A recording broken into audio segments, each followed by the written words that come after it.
Il y a 8 siècles, sur les vastes étendues de Mongolie, une tragédie personnelle s'est transformée en l'une des campagnes de violence sexuelle les plus systématiques de l'histoire. L'homme qui allait devenir Gengis Khan a vu sa femme bien-aimée, Bort, kidnappée, violée et ramenée avec l'enfant d'un autre homme. Cet événement singulier allait se métastaser en une horreur continentale qui résonne encore aujourd'hui dans notre ADN.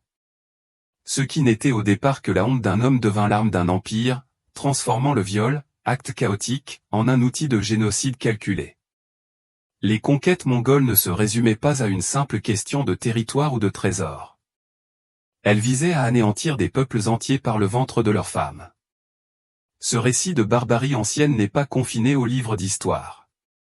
C'est l'histoire de la façon dont un traumatisme personnel, lié à l'union avec un pouvoir absolu, peut remodeler la carte génétique d'un continent. L'histoire raconte comment l'enlèvement d'une femme a entraîné des millions d'autres, et comment la lame d'une autre femme a finalement mis fin au cycle. Les preuves ne se trouvent pas seulement dans des manuscrits poussiéreux, mais dans le sang d'un homme sur 12 en Asie aujourd'hui. Ce que vous allez entendre remet en question notre confortable distance avec le passé. Cela nous rappelle que les pires atrocités naissent souvent d'une fierté blessée et ne prennent fin que lorsque les victimes deviennent des vengeurs. Préparez-vous à l'un des chapitres les plus sombres de l'histoire, où le sexe est devenu une guerre, les utérus des champs de bataille, et où la survie a consisté à choisir entre la mort et un sort que beaucoup considéraient comme pire. Nous étions en 1162 lorsque Temujin, futur Genghis Khan, naquit dans un monde où l'enlèvement de mariés était aussi courant que le pillage de chevaux. Les pas mongols fonctionnaient selon une arithmétique brutale. La force était synonyme de survie, et les femmes étaient monnaie courante dans les alliances et les vendettas. La mère du jeune Tejin avait été enlevée par son père, une tradition si normalisée qu'elle méritait à peine d'être mentionnée dans les récits oraux. Mais les pas étaient en train de changer. Les confédérations tribales s'étendaient, les raids se faisaient plus dévastateurs, et les anciennes règles qui régissaient la violence s'effondraient. Dans ce monde de brutalité calculée, Temujin grandit en comprenant que le pouvoir ne s'héritait pas. Il s'acquérait, généralement sur les cadavres de ses rivaux. Son enfance fut marquée par l'empoisonnement de son père, l'abandon de sa famille par son clan et des années de grande pauvreté. Ces expériences forgèrent un homme qui comprenait intimement la trahison et considérait la clémence comme une faiblesse. En 1178, lorsqu'il épousa Bort, Tejin était passé du statut de paria à celui de chef subalterne. Leur mariage représentait non seulement l'amour, mais aussi la légitimité. Bort était issu d'une famille respectée, apportant à Temujin la dot et les relations dont il avait désespérément besoin. Pendant un bref instant, il sembla que le cycle de la violence allait sauter une génération. Puis les marchands arrivèrent. Cette tribu avait un vieux compte à régler. Le père de Tejin leur avait volé une épouse des décennies plus tôt. Dans la logique tordue de la justice par étapes, ils allaient recouvrer leur honneur grâce à l'épouse de Temujin. Le raid des Murkettes survint à l'aube, prenant le camp de Temujin par surprise. Alors que les chevaux fonçaient à travers le campement, Temujin se retrouva face à un choix qui le hanterait à jamais, combattre et probablement mourir, ou fuir et vivre pour se venger. Il choisit la survie, abandonnant Bort à son sort. Pendant 9 mois, elle resta captive des marchands, soumise à des viols répétés en tant qu'épouse de l'un de leurs guerriers. Lorsque Temujin rassembla enfin suffisamment d'alliés pour la sauver, elle était visiblement enceinte. Les calculs étaient cruels.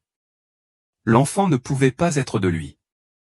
Dans la culture sémiotique, cela représentait l'émasculation ultime. Un homme incapable de protéger le ventre de sa femme ne pouvait rien protéger. Pourtant, Temujin fit un choix radical. Il accepta le retour de Bort et revendiquait l'enfant YOI comme sien. Mais le doute empoisonnait tout. Y allait grandir sous le poids de l'illégitimité, ses frères remettant en question son droit à l'héritage, et l'amour de son père toujours conditionnel. Les observateurs remarquèrent que le comportement de Théogin avait complètement changé après le retour de Bort. Le jeune chef, qui avait autrefois fait preuve d'une clémence fulgurante, devint systématiquement impitoyable. Là où il aurait pu accepter la reddition, il exigeait désormais l'anéantissement. L'homme qui n'avait pu empêcher un viol s'assurerait d'en contrôler des milliers. Les psychologues modernes pourraient y voir une réaction au traumatisme, transformant la victimisation en domination.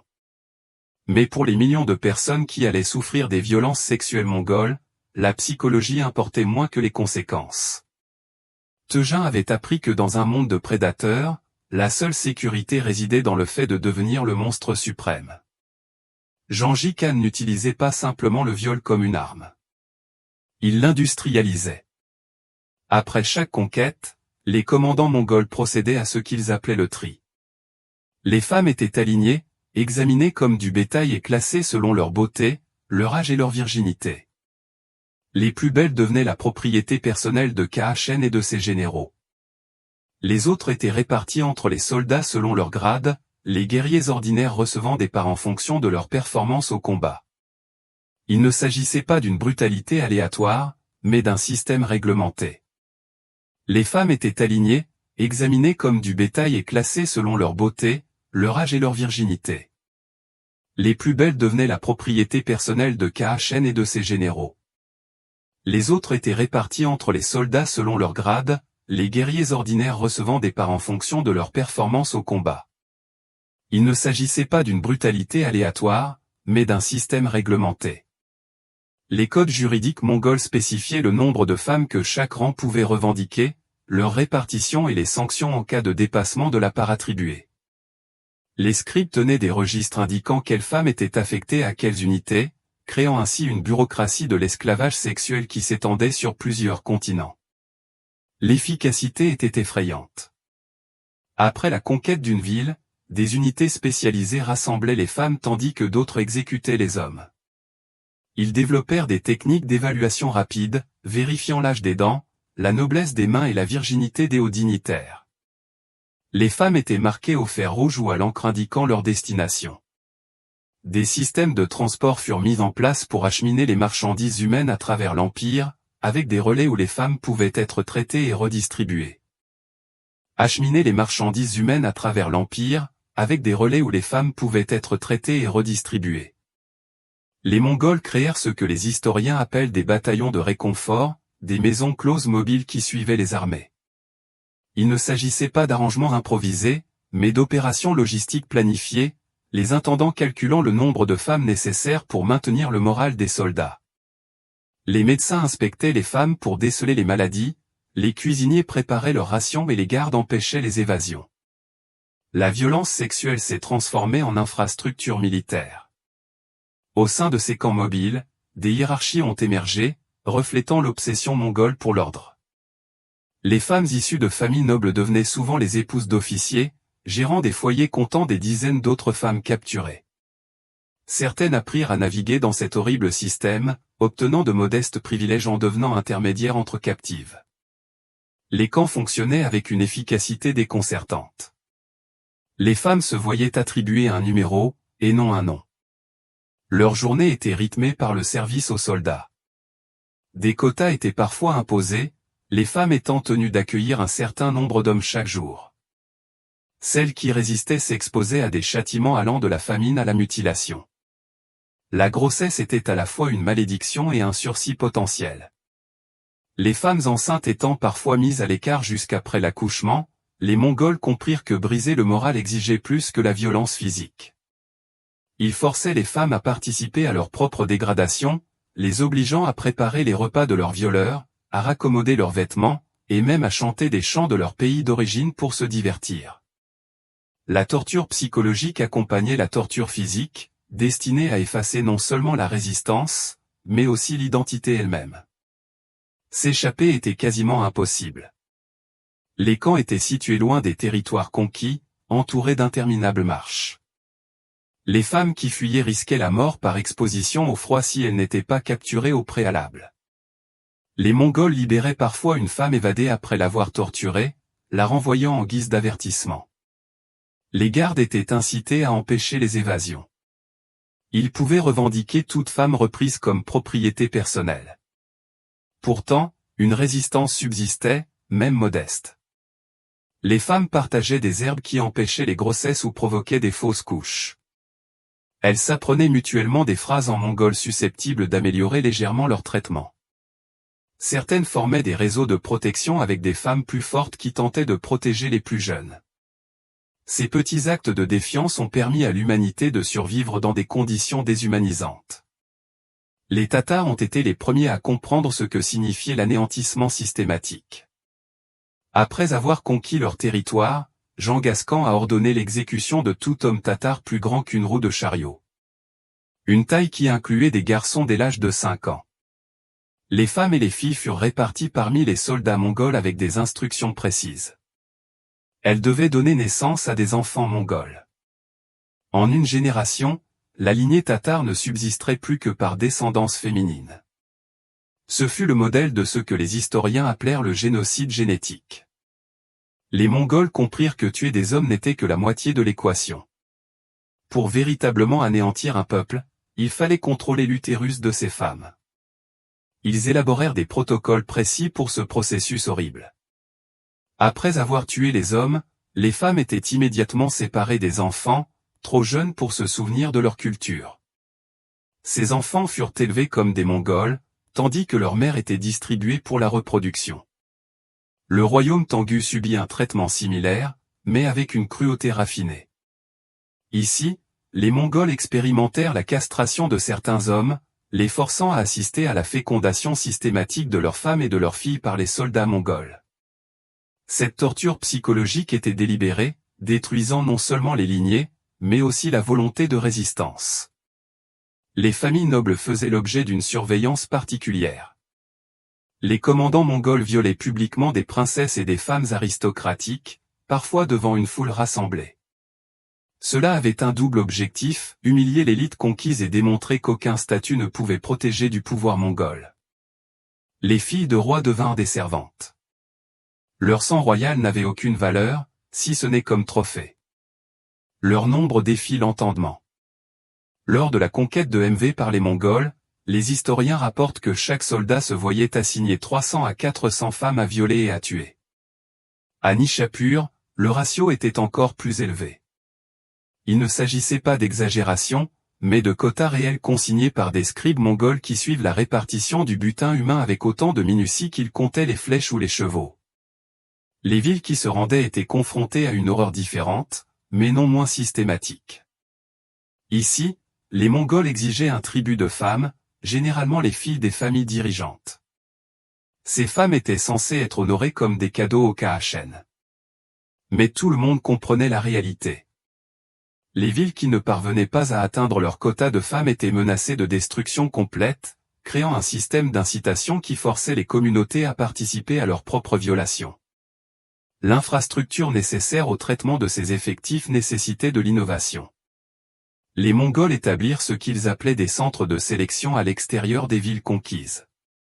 Les femmes y étaient amenées pour un premier tri, une inspection médicale et la préparation de leurs papiers. Celles jugées aptes à intégrer les rangs supérieurs des Mongols étaient séparées de celles affectées aux simples soldats. Des catégories spéciales existaient pour les vierges de plus grande valeur et pour les femmes possédant des compétences particulières comme la musique ou le tissage. Le transport devint un défi logistique. Les Mongols développèrent des chariots spécialisés pour transporter les femmes sur de longues distances, avec des provisions de base pour les maintenir en vie pendant le trajet. Les unités de garde étaient spécialement formées à la gestion des prisonnières, apprenant des techniques pour prévenir les tentatives de suicide et réprimer la résistance. L'ensemble du système fonctionnait avec une précision bureaucratique qui serait admirable si son objectif n'était pas si horrible. Les archives des historiens chinois détaillent les systèmes de quotas avec une précision nauséabonde. Après la conquête d'une région, les administrateurs mongols calculaient le nombre de femmes nécessaires en fonction de l'effectif des troupes. Un tuement de 10 000 soldats pouvait se voir attribuer 30 000 femmes, à raison de 3 par soldat, avec des suppléments pour les officiers. Ces allocations étaient enregistrées dans des registres suivis comme tout autre approvisionnement militaire. Les Mongols créèrent des catégories qui réduisaient les humains à l'inventaire. Les femmes étaient classées de A à D selon leur âge, leur beauté et leur santé. Les femmes de grade A, jeunes et belles, étaient affectées au Kaachen et aux généraux en chef. Le grade B servait aux officiers supérieurs. Les grades C et D étaient répartis entre les simples soldats ou affectés à l'entretien des camps. Certains registres subsistent avec des inscriptions telles que la réception de 234 femmes de catégorie B, distribuées en vrac selon la liste jointe. Le catalogage racial était explicite. Les administrateurs mongols notaient quelles femmes appartenaient à quels groupes ethniques, suivant les lignées avec une attention inquiétante. Ils comprenaient que les taux de fécondité variaient selon les populations et ajustaient leur répartition en conséquence. Les femmes persanes étaient considérées comme particulièrement prisées. Les femmes chinoises étaient appréciées pour leurs compétences, les femmes slaves pour leur apparence. Il ne s'agissait pas d'une simple comptabilité, mais d'une planification génétique active. Les catégories d'âge étaient définies avec précision. Les filles de moins de 12 ans étaient généralement chargées de l'éducation et de la formation jusqu'à leur maturité. Les femmes de 13 à 25 ans constituaient le principal stock reproducteur. Ces 26-35 personnes se voyaient confier des tâches plus légères, mais néanmoins soumises à des services sexuels. Les femmes de plus de 35 ans devenaient souvent responsables de camps, supervisant les jeunes captives. Même les femmes âgées n'étaient pas épargnées. Elles étaient contraintes de servir d'infirmières pour les captives enceintes ou de formatrices pour les femmes nouvellement capturées. Le système postal de l'Empire mongol, le YAM, s'étendait sur plusieurs continents, avec des stations tous les 4070 km. Officiellement, ces stations fournissaient des chevaux frais et des provisions aux messagers. Officieusement, elles devinrent les nœuds d'un vaste réseau d'exploitation sexuelle. Chaque station entretenait un contingent de femmes à l'usage des voyageurs, créant ce qu'un historien a appelé une « route du viol » à travers l'Eurasie. Les chefs de gare étaient tenus de tenir des registres détaillés. Ces archives montrent comment les femmes étaient affectées à tour de rôle entre les stations afin d'offrir de la variété aux voyageurs fréquents. Les hauts fonctionnaires pouvaient réserver certaines femmes à l'avance. Le système fonctionnait avec une efficacité si normalisée que des plaintes étaient déposées lorsque les stations manquaient de divertissement. Certaines stations évoluèrent vers des installations plus sophistiquées. Le long des routes principales, les Mongols établirent ce qu'ils appelaient des maisons de repos, des enceintes fortifiées où les fonctionnaires en déplacement pouvaient passer plusieurs jours. Il ne s'agissait pas seulement de femmes exploitées sexuellement, mais aussi de lieux de divertissement où musiciens et danseurs captifs se produisaient. Ces infrastructures étaient financées par des ressources économiques exorbitantes. Les femmes trop âgées ou malades pour les services sexuels étaient contraintes d'entretenir les installations destinées aux nouvelles captives. L'ampleur de ces installations était stupéfiante. De la Chine à l'Europe de l'Est, aucun coin de l'Empire n'en manquait. Les archéologues modernes ont identifié des vestiges de ces stations, mettant au jour des quartiers séparés pour les femmes, des installations médicales pour le traitement des maladies vénériennes et des cimetières abritant une proportion disproportionnée de restes féminins. Les ossements racontent leur propre histoire, signes de malnutrition, blessures répétées, grossesse précoce. L'intégration des systèmes dans l'infrastructure impériale a fait de l'esclavage sexuel un élément aussi fondamental de la gouvernance mongole que la fiscalité ou le service militaire. Les bordels militaires représentaient le summum institutionnel des violences sexuelles mongoles. Il ne s'agissait pas d'arrangements improvisés, mais d'installations spécialement conçues pour maintenir le moral de l'armée et récompenser la loyauté. Les plus grandes étaient des cités virtuelles abritant des milliers de femmes organisées en districts par ethnie, âge et spécialité. Certaines accueillaient des vierges pour les officiers célébrant leur victoire. D'autres abritaient des femmes enceintes, car certains Mongols croyaient que les relations sexuelles avec des captives enceintes portaient chance au combat. Des plans architecturaux subsistent pour certaines installations, montrant des quartiers de style caserne pour les femmes, des salles d'inspection où les soldats choisissaient leurs victimes, des installations médicales pour soigner les blessures et les maladies, et des cellules de punition pour les réfractaires. Ces conceptions privilégiaient l'efficacité au confort. Des couloirs étroits empêchaient les évasions massives. Le nombre réduit de fenêtres réduisait les tentatives de suicide et les cuisines centralisées permettaient de droguer facilement les aliments pour maintenir l'observance. Entiers se sont restructurés, les quartiers des femmes occupant les positions les plus défendables. Les marchés ont instauré des horaires séparés pour les clients hommes et femmes afin de minimiser les risques d'attaques potentielles. Les structures sociales se sont déformées face à la menace. Les familles ont commencé à pratiquer l'infanticide protecteur, tuant les petites filles plutôt que de risquer qu'elles grandissent et soient captives chez les Mongols. Les Mongols recrutèrent des administrateurs parmi les populations conquises pour gérer ces installations. Des moines chinois, des marchands persans et des érudits arabes furent contraints de mettre leurs compétences au service de la machinerie du viol. Ils tenaient des registres, géraient les approvisionnements et même développaient des systèmes d'amélioration. Un manuel conservait détaille des techniques pour vaincre la résistance des femmes, maintenir une hygiène adéquate pour prévenir les épidémies et maximiser les grossesses. Certains établissements se spécialisaient dans des services particuliers.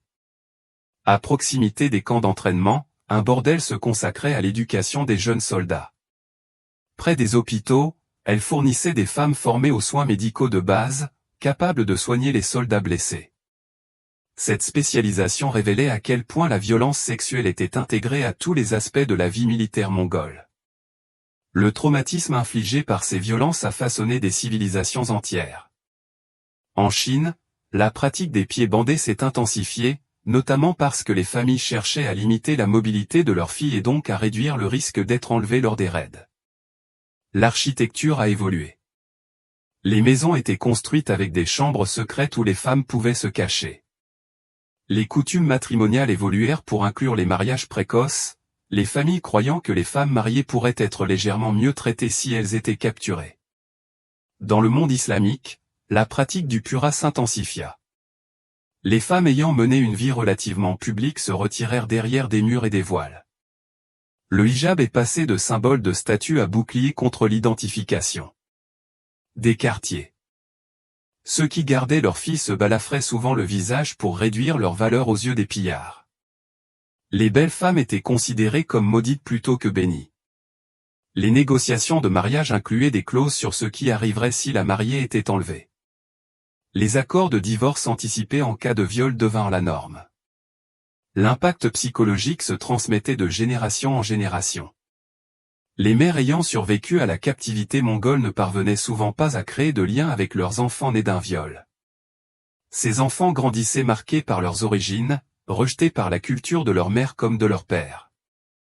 Les communautés développèrent des rituels pour purifier les femmes de retour de captivité, bien que nombre d'entre elles ne soient jamais pleinement réintégrées. Chants folkloriques, berceuses et contes contenaient des avertissements codés sur les Mongols, apprenant aux filles dès leur plus jeune âge à se cacher, à fuir ou à mourir plutôt que d'être enlevées. La science génétique moderne a quantifié la violence sexuelle de l'Empire mongol en termes mathématiques très précis. Les études sur le chromosome Y sont sans équivoque. Environ 16 millions d'hommes vivants aujourd'hui descendent directement de Gengis Khan et de ses proches parents masculins. Cela représente 0,5% de la population masculine mondiale, soit 8% des hommes de l'ancien empire mongol. Il ne s'agit pas d'une dérive génétique naturelle. C'est l'empreinte d'un viol systématique. Les données génétiques révèlent une histoire horrible. Dans certaines régions, ce pourcentage est encore plus élevé. Dans certaines régions d'Asie centrale, 30 à 40% des hommes sont porteurs de ces marqueurs. La répartition géographique correspond parfaitement aux routes de conquête mongoles, avec des concentrations dans les zones où les archives historiques décrivent les pires atrocités. Chaque point statistique représente des milliers de viols sur plusieurs générations. Les scientifiques ont identifié des goulots d'étranglement génétique secondaires correspondant à d'autres dirigeants mongols.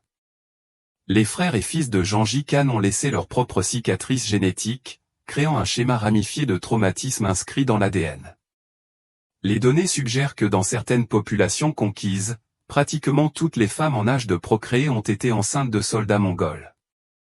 Ce chiffre augmente à chaque génération. Ces 16 millions d'hommes aujourd'hui signifient probablement que 32 millions de personnes sont porteuses de ce patrimoine génétique. Or, le chromosome Y ne révèle que le côté masculin.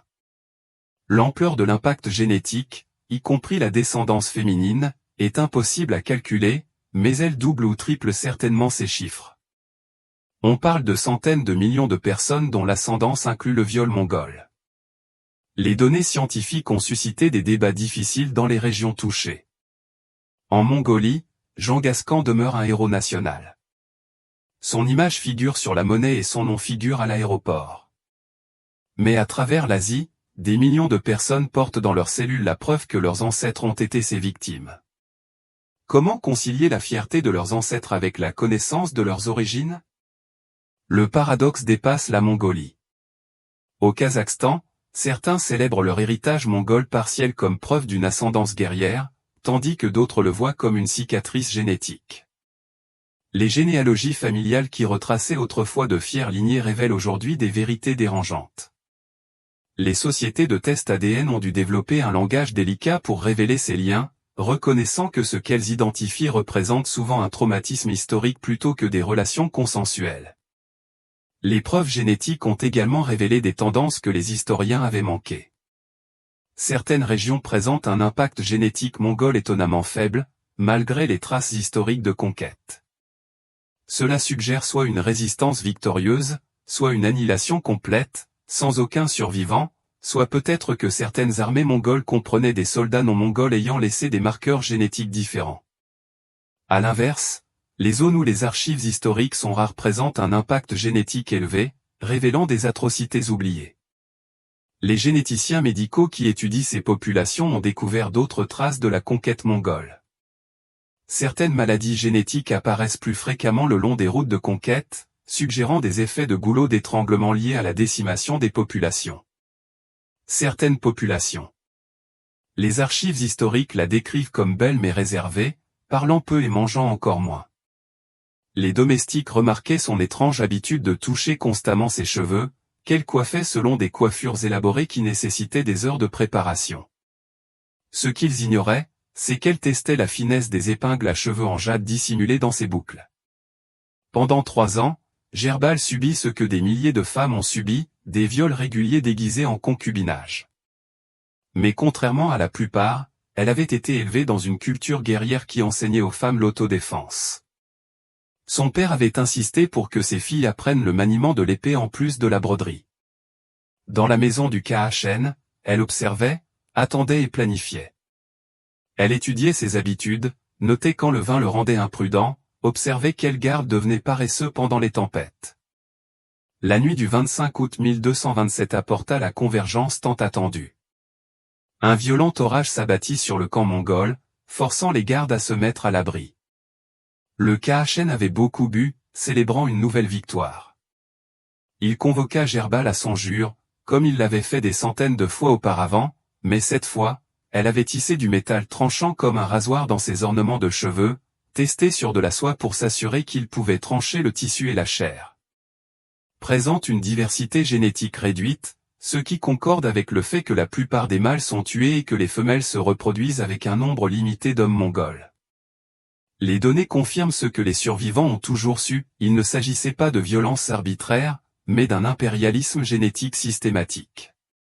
L'impact mongol sur la génétique humaine représente peut-être l'exemple le plus réussi et le plus horrible de guerre biologique de l'histoire de l'humanité.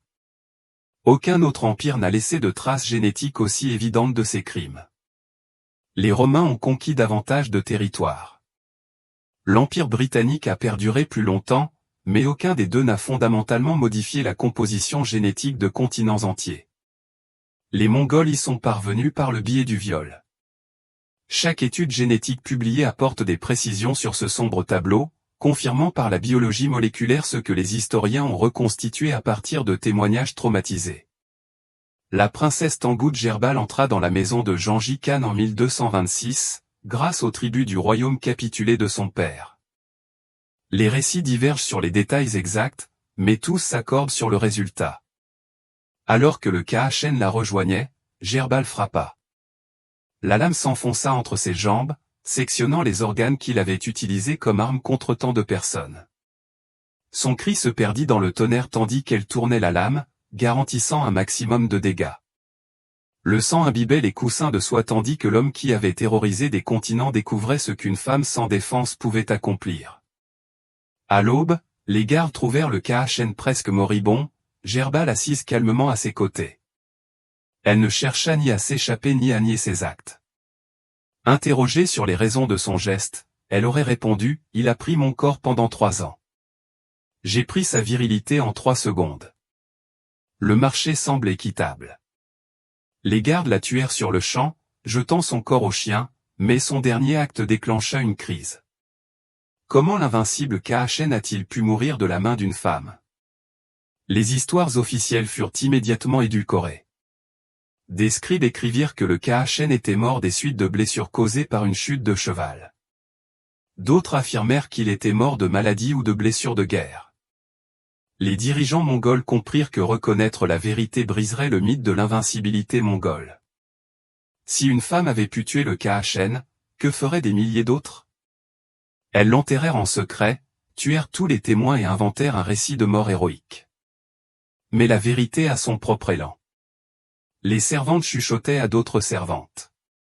Les captives racontèrent l'histoire dans leur quartier, chacune apportant des détails supplémentaires, peut-être des embellissements. Mais l'essentiel demeurait. Le grand violeur Kaachen mourut castré par une victime.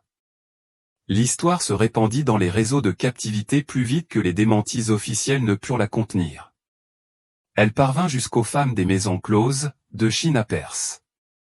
Tous comprirent son importance. Pour les dirigeants mongols, limiter les dégâts devint primordial.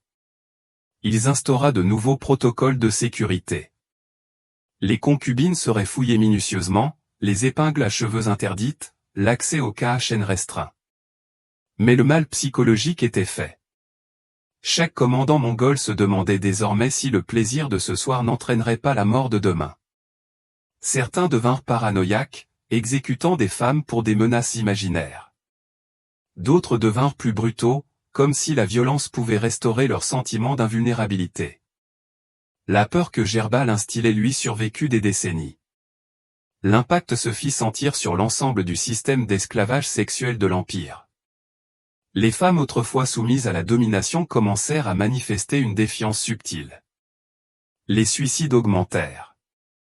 Si une femme pouvait choisir le moment de sa mort pour se venger, pourquoi pas les autres? Les Mongols réagirent par des contrôles plus stricts. Mais chaque restriction révélait leur peur. Les prédateurs avaient découvert qu'ils pouvaient devenir des proies. Dans les territoires conquis, Gerbal devint un héros populaire.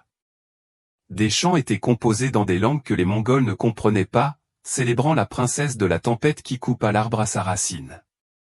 Les mères murmuraient son nom à leurs filles, à la fois comme avertissement et comme source d'inspiration. Les communautés religieuses la déclarèrent sainte ou martyre, selon leur théologie. Des sanctuaires apparurent dans des lieux cachés où les femmes déposaient des offrandes, espérant un courage similaire.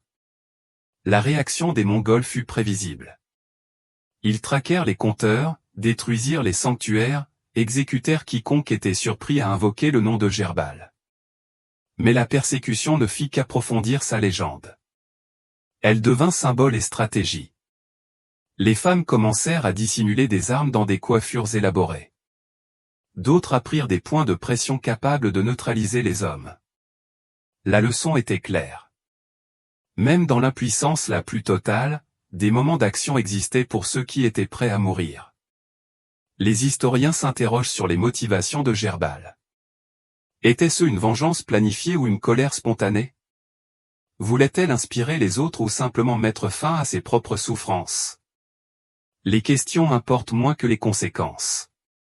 L'acte de violence d'une femme contre le plus grand prédateur sexuel de l'histoire a eu des répercussions qui ont sans doute sauvé des milliers de personnes. Les commandants mongols, craignant un sort similaire, sont devenus légèrement moins enclins à entretenir des concubines personnelles. Certains ont instauré des politiques où les femmes étaient partagées entre groupes plutôt que gardées individuellement, diluant à la fois le plaisir et le risque. L'empire mongol ne s'est pas effondré avec la mort de Gengis Khan. Il s'est étendu, mais la nature de ces violences sexuelles a évolué. Privés de l'exemple personnel du Kaachen et avec le fantôme de Gerbal hantant chaque chambre, les successeurs du Kaachen ont abordé le viol systématique avec plus de prudence. Ils ont maintenu l'infrastructure, mais ont perdu là. Les pratiques mongoles devinrent ce contre quoi chaque culture se définissait, le mal absolu justifiant toute résistance. Pourtant, le mal était fait.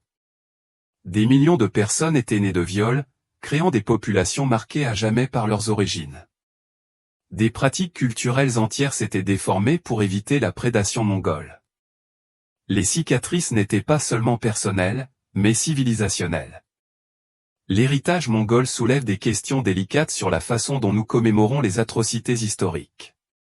En Mongolie, Genghis Khan demeure le grand ancêtre, son visage sur la monnaie, sa statue dominant l'Oulan-Batar. Les historiens mongols soulignent son génie militaire, ses codes juridiques et sa tolérance religieuse, tout en minimisant ou en contextualisant les violences sexuelles. Confiance absolue qui l'avait rendue si dévastatrice. Des variations régionales sont apparues en Chine.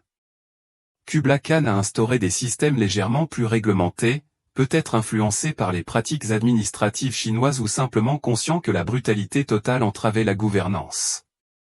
En Perse et en Asie centrale, les commandants locaux ont continué leurs pratiques extrêmes, mais ont dû faire face à une résistance plus organisée. Les femmes ont développé des réseaux d'alerte, des recettes de poison et des voies d'évasion. La connaissance de la mort du grand Khan lui-même, tué par une femme, donnait à chaque captif un espoir dangereux. L'infrastructure persista pendant des décennies, mais se transforma progressivement. Le bordel militaire devint un bordel ordinaire. Le génocide génétique systématique céda la place à un esclavage plus conventionnel. L'empire mongol découvrit ce que tous les empires apprennent. L'extrême brutalité a des effets décroissants. À mesure que l'empire se fragmentait, les populations locales ont retrouvé leur autonomie et ont immédiatement démantelé les systèmes d'esclavage sexuel. D'anciens bordels ont été incendiés avec une fureur cérémonielle. Les fosses communes des victimes ont été enterrées dignement. Les communautés ont créé des rituels de purification pour les survivantes. Ce n'est pas un cas isolé. Chaque culture édulcore ses héros, mais les preuves génétiques rendent le déni plus difficile. La mémoire culturelle varie considérablement selon les régions. En Iran, la dévastation mongole demeure un traumatisme historique comparable à l'Holocauste dans la mémoire juive. L'histoire chinoise reconnaît la brutalité de ces actes tout en attribuant aux Mongols le mérite d'avoir réunifié la Chine. Les récits russes se concentrent sur la conquête militaire plutôt que sur les violences sexuelles. Chaque récit répond à des besoins politiques contemporains, tandis que les voix des survivants se fondent dans les notes de bas de page. La documentation interpelle les historiens. De nombreuses preuves proviennent des populations victimes, ce qui a toutes les raisons d'exagérer la brutalité mongole. Pourtant, la génétique confirme que l'ampleur des violences a dépassé les récits les plus horribles. Les preuves archéologiques de fosses communes, de changements architecturaux et d'effondrements démographiques corroborent les témoignages des survivants. La convergence de preuves provenant de sources multiples rend le déni impossible, même si leur interprétation reste controversée. Les parallèles modernes rendent le sujet encore plus sensible. Les camps de viol de Bosnie, les femmes de réconfort de la Seconde Guerre mondiale, l'esclavage sexuel de Daesh font tous écho aux pratiques mongoles. Il ne s'agit pas d'histoire ancienne, mais d'une capacité humaine récurrente à systématiser la violence sexuelle. Comprendre comment les Mongols ont industrialisé le viol pourrait aider à reconnaître et à prévenir les formes modernes. Pourtant, le risque de sensationnalisme reste élevé, risquant de glorifier les auteurs ou de marchandiser la souffrance des victimes. 8 siècles plus tard, l'héritage génétique mongol se répand sur tous les continents tel un empire invisible. Chaque réunion de famille en Asie centrale, chaque test génétique en Chine, chaque projet généalogique en Europe de l'Est révèle potentiellement des liens avec le violeur le plus prolifique de l'histoire. Les descendants n'ont pas choisi cet héritage, et pourtant ils le portent dans chacune de leurs cellules. Certains y voient une preuve de survie. Leurs ancêtres ont enduré l'insupportable et ont survécu. Comment les Mongols modernes concilient la fierté de leur histoire avec la connaissance des crimes de leurs ancêtres? La question est complexe. Certains plaident pour une contextualisation historique. La brutalité était courante dans les guerres médiévales. D'autres soulignent que l'ampleur et la systématisation mongole ont dépassé tout ce qui a précédé ou suivi. Les preuves génétiques rendent les débats historiques abstraits concrets et personnels. Les relations internationales en ressentent encore les échos. Lorsque la Mongolie cherche à se rapprocher des nations autrefois conquises, la mémoire historique complique la diplomatie. Les relations de la Chine avec sa minorité mongole impliquent une navigation prudente dans les récits historiques. Dans toute l'Asie centrale, les constructions identitaires nationales doivent tenir compte des influences génétiques et culturelles mongoles tout en préservant une fierté ethnique distincte. Le monde universitaire peine à les présenter. Comment enseigner l'histoire mongole sans minimiser les violences sexuelles ni réduire des civilisations complexes à des récits de victimes? Comment aborder les preuves génétiques sans cautionner le déterminisme racial? Les défis sont d'autant plus grands que de nombreux étudiants pourraient être porteurs de ce patrimoine génétique sans le savoir. Chaque approche risque d'être aseptisée. L'horreur ou le traumatisme des descendants. L'étude de cas mongols sur la violence sexuelle systématisée offre des enseignements cruciaux pour comprendre la capacité humaine à faire le mal. Elle démontre comment un traumatisme personnel peut se transformer en politique génocidaire lorsqu'il est combiné à un pouvoir absolu. La transformation de Genghis Khan, d'enfant abandonné à violeur le plus prolifique de l'histoire, n'était pas inévitable, mais s'inscrivait dans une horrible logique d'escalade de la violence et de déshumanisation. La psychologie moderne reconnaît des schémas récurrents. Les traumatisés deviennent des traumatiseurs. Les victimes cherchent à prendre le contrôle en persécutant les autres. Mais la psychologie individuelle ne suffit pas à expliquer l'ampleur de la situation. L'Empire mongol a créé des institutions, des infrastructures et des idéologies qui ont normalisé les viols de masse. Cette systématisation a permis à des soldats ordinaires de participer à des actes de malfaisance extraordinaires. Leurs actions individuelles ont été intégrées à la machine bureaucratique. Cette efficacité hante les historiens qui étudient d'autres génocides, révélant des parallèles organisationnels à travers les siècles. La pertinence contemporaine va au-delà de la curiosité historique. Les conflits modernes continuent d'utiliser le viol comme arme, bien que rarement avec l'efficacité des Mongols. Comprendre comment les Mongols ont industrialisé la violence sexuelle pourrait aider à identifier les signes avant-coureurs. Quand la logistique militaire entre en jeu, y compris les femmes de réconfort. Quand la planification de la conquête aborde le remplacement génétique.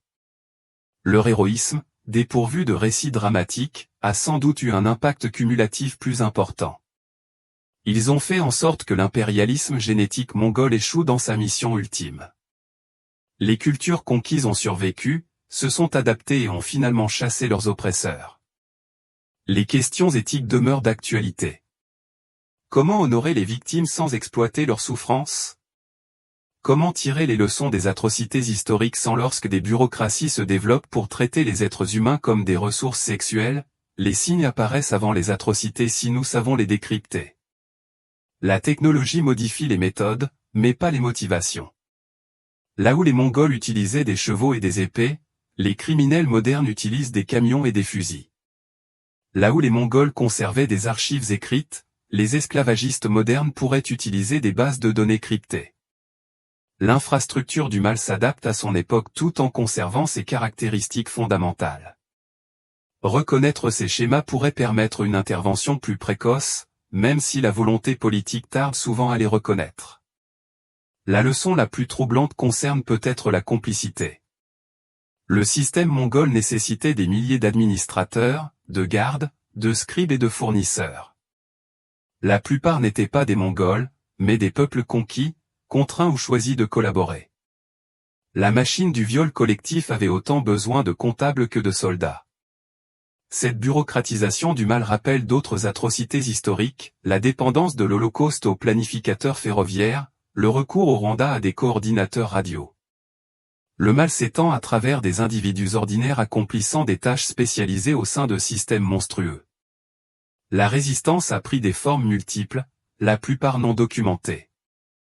Pour chaque gerbal dont l'action spectaculaire est entrée dans l'histoire, des milliers de femmes inconnues ont lutté à petite échelle. Elles ont partagé leurs connaissances en matière de contraception, créé des réseaux de soutien, préservé des mémoires culturelles, élevé des enfants avec amour malgré des origines violentes. Devenir insensible à leur horreur? L'exemple mongol n'offre pas de réponse simple. Leur violence sexuelle était à la fois d'une ampleur exceptionnelle et d'une motivation déprimante. Les êtres humains, investis de pouvoir et d'idéologie, ont systématiquement recours au viol collectif comme outil de domination. Cette capacité est cachée au plus profond de notre espèce, attendant seulement que les conditions propices à son éclosion se présentent. comprendre cette obscurité pourrait être la seule protection contre son retour. En fin de compte, l'héritage mongol est paradoxal. Des millions de personnes portent la preuve génétique du plus grand crime de violence sexuelle de l'histoire. Pourtant, elle n'existe que parce que leurs ancêtres ont survécu. Chaque descendant incarne à la fois l'atrocité et l'endurance, le traumatisme et la résilience. Le passé est irréparable, mais ces leçons peuvent peut-être empêcher qu'il ne se reproduise. La lame de Gerbal a coupé plus que la chair. Elle a brisé le mythe d'une domination inévitable. Son exemple nous rappelle que même dans les chapitres les plus sombres de l'histoire, les individus conservent leur capacité de résistance. Les puissants ne sont jamais aussi invulnérables qu'ils le paraissent, et les faibles jamais aussi démunis que le supposent les oppresseurs. Parfois, il suffit d'une seule personne prête à transformer sa souffrance en action, son corps en arme, sa mort en inspiration. L'empire mongol a fini par se fragmenter et s'est effondré, mais les cicatrices qu'il a gravées dans la génétique humaine et la mémoire culturelle restent indélébiles. De l'enlèvement de Bort à la vengeance de Gerbal, le cycle des violences sexuelles a façonné un empire et détruit des millions de vies. Pourtant, au cœur de cette obscurité, nous trouvons des exemples de résilience, de résistance et, finalement, de survie. Ces femmes qui ont enduré la captivité mongole, qui se sont protégées mutuellement dans les camps, qui ont transmis des récits de résistance, qui ont élevé avec amour des enfants conçus dans la violence. Elles sont les véritables héroïnes de l'histoire. Leurs noms sont pour la plupart perdus, leurs histoires individuelles non consignées, mais leur impact collectif a façonné les civilisations. Elles ont fait en sorte que l'impérialisme génétique mongol échoue dans son objectif ultime. La culture a survécu, les langues ont persisté et les traditions ont perduré parce que les femmes ont trouvé le moyen de préserver leur humanité au sein de systèmes déshumanisants. Aujourd'hui, alors que nous sommes confrontés à la persistance des violences sexuelles dans les conflits mondiaux, l'exemple mongol constitue à la fois un avertissement et un enseignement. Il montre avec quelle rapidité les atrocités systématiques peuvent être normalisées, comment la bureaucratie peut permettre des viols de masse, comment l'idéologie peut transformer un traumatisme personnel en politique génocidaire. Mais il démontre aussi que de tels systèmes portent inévitablement les germes de leur propre destruction. Lorsque le pouvoir repose sur la brutalité, il crée sa propre opposition. Chaque viol engendre potentiellement un Gerbal. Chaque atrocité, un jugement sur l'avenir. Les puissants oublient cela à leur risque et péril. Genghis Khan a conquis plus de territoires que quiconque dans l'histoire, mais il est mort en hurlant sous le coup de la lame d'une femme. Son empire s'étendait du lever au coucher du soleil, mais ne pouvait survivre à la coupe d'une simple épingle à cheveux maniée par quelqu'un qui n'avait plus rien à perdre. Le plus grand conquérant de l'histoire humaine a finalement été vaincu par l'une de ses innombrables victimes. Ce renversement de situation est à la fois une justice et un avertissement.